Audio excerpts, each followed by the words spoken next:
Hello everybody, my name's Skybound.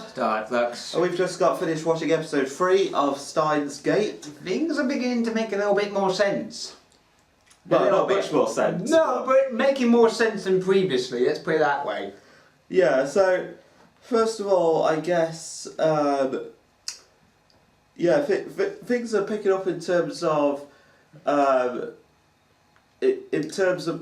what is actually going on with this time travel stuff. Yeah. It seems like they're using multiple theories. Yeah. That's the thing. It does seem like they're using multiple theories, but then again, there is multiple theories when it comes to time travel. Yeah, but there's like the world lines thing, which I think is one particular theory. Yeah, it comes from the multiple universe theory representation, time travel, which has actually been something that's been theorized when in Night Split.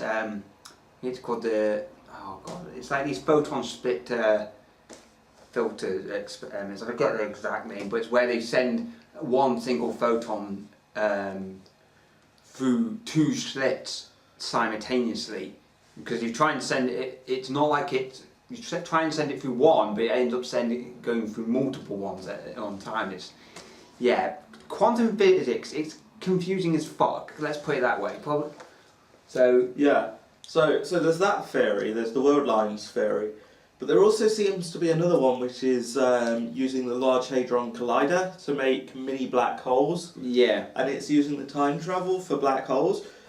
But from what I understand of how black holes work is, don't they basically kind of crush anything that goes into it?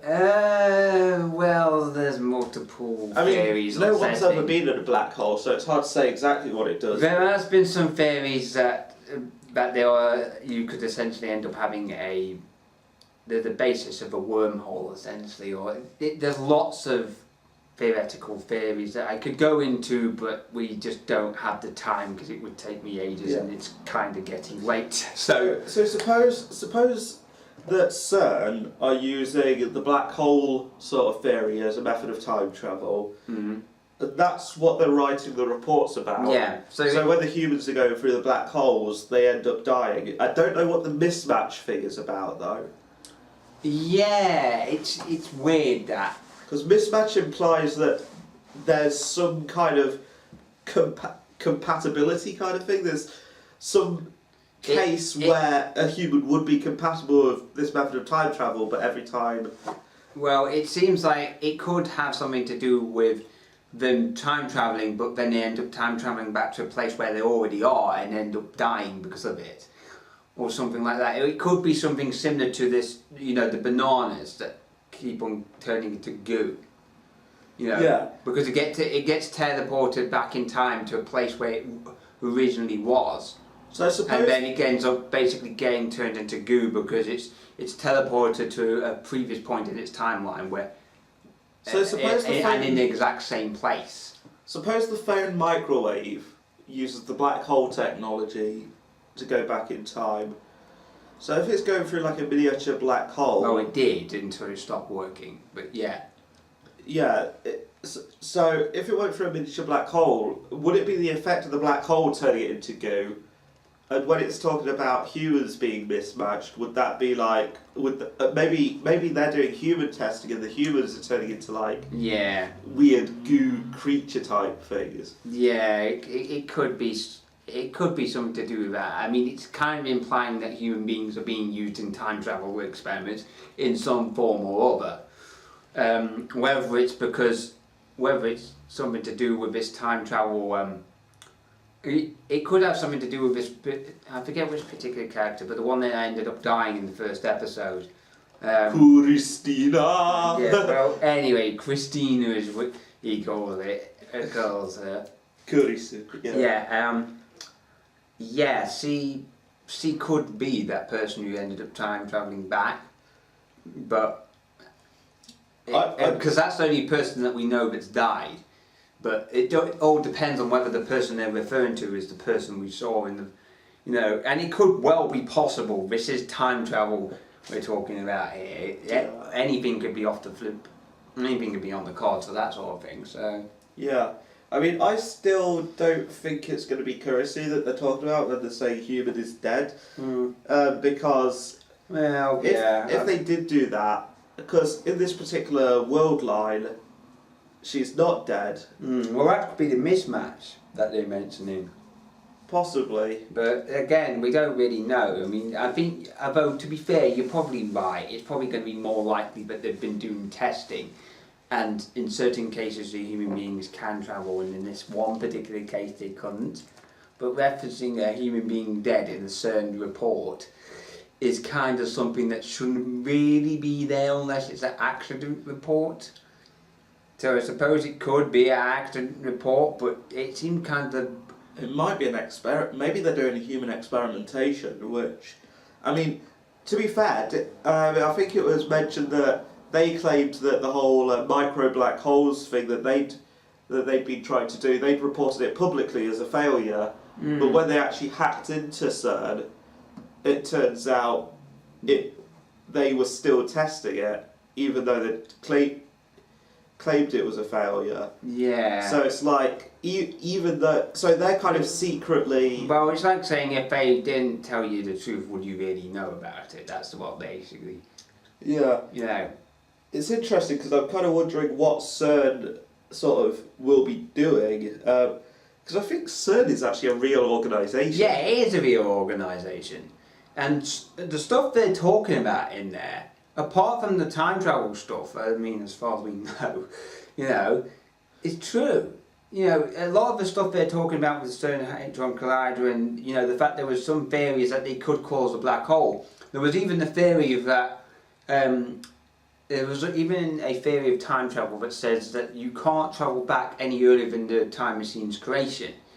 And there was a few theories going around, and this was not just conspiracy theories. This was actually stuff I saw in New Scientist, I remember reading a few years back, about how the Hadron Collider could be the first time travel machine, you know, potentially.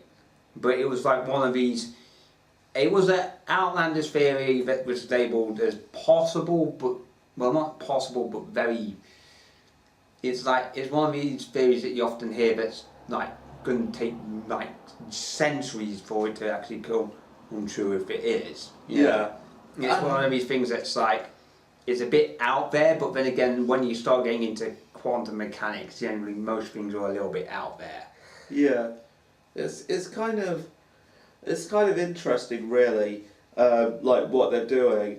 And I do think it's interesting that if they are using multiple methods of time travel, that maybe what their sort of angle is that in this particular world, all of the kind of methods of time travel that have been sort of theorized here, they are kind of a thing in the in Steins Gate world, but they have different effects. Yeah. So, like, for example, the micro black hole thing, it seems like it potentially could be, you know, at least turning the bananas into goo, I guess.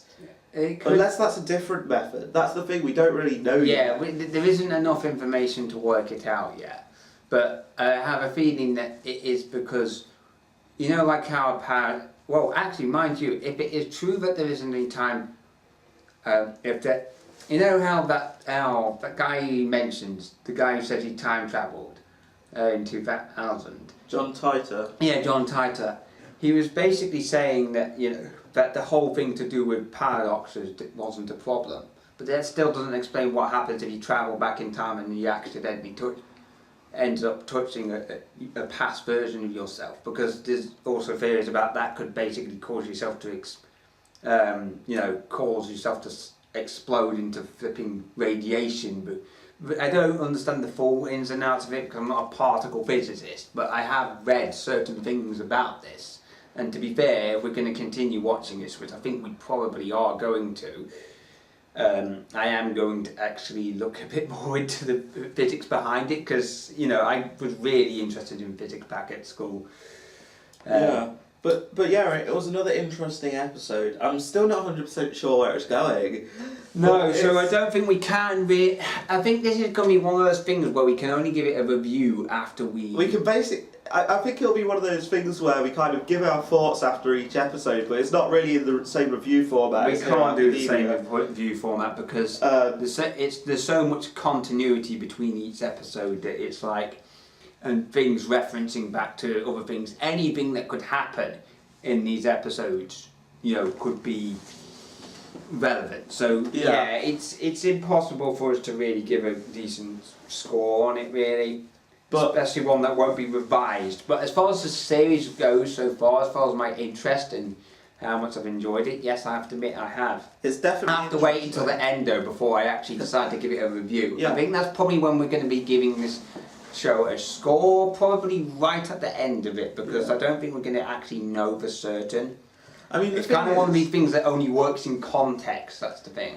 The thing is, a friend of mine who told me that I should watch this told me that you'd probably be bored like for the first 10 episodes or so before things start picking up. I kind of have to disagree with them. It's not been boring per se. It's been interesting trying to work out exactly what's going on. I would not call it boring. What I would call it is you don't really understand if the story it has plot holes in. It's not like when you normally watch a show and you can immediately spot the plot holes because there's a coherent cause and effect. With this, we're dealing with stuff where things in other timelines could affect things in other timelines. Literally, I feel and you could have people somebody moving a flipping bottle in one timeline and it fucking up something else in another. You could have all sorts of crazy shit happening because you're dealing with quantum mechanics and time traveling. So you don't really know. It's not something you can just. You can't review it based on a normal reviewing structure because normal reviewing structure relies on there being a cause and effect for you to be able to do it. You can't really do this until you've gone through the entire show because it doesn't work out of context. But yeah, it's certainly interesting. I can't help but feel like I should have a notepad next to me at all times. Oh so my I can scribble God. everything down. I think I may actually start doing that. Just every little thing. Right, okay, what is it? They'll put that many seconds on the timer. Is that relevant? I don't know. The plate is going backwards or forwards. Is that better? Can I just say if we do that wall over there is going to be like that Twilight. It's going to be like the the classic sort of conspiracy theory board with just like a load of notes on it with string attaching each part. You could actually do that. Just get a big notice board, pin stuff all over it. Funny enough, I do have a somewhat small notice board, but I'm not going to start doing that. You just need to put on a lab coat and then just go. I have a lab coat as well. There you go. You could just get sort of. I have discovered time travel. Me, human. Anyway, I think we rambled. I think to be honest, if you put on a lab coat, you'd probably look pretty similar to him. I don't know whether I should take that as a. Yeah, I kind of feel slightly offended by that. No, I don't mean it in an offensive way. I mean, like, if you look at him, he does look quite kind of similar. But what? Just because he has black hair? No, because just in general, like. I'll show you afterwards. Anyway, I think we've rambled long enough. So yeah, as usual, I'm Skybound. Starlight Flags. And we'll see you next time with Steins Gate. Good night.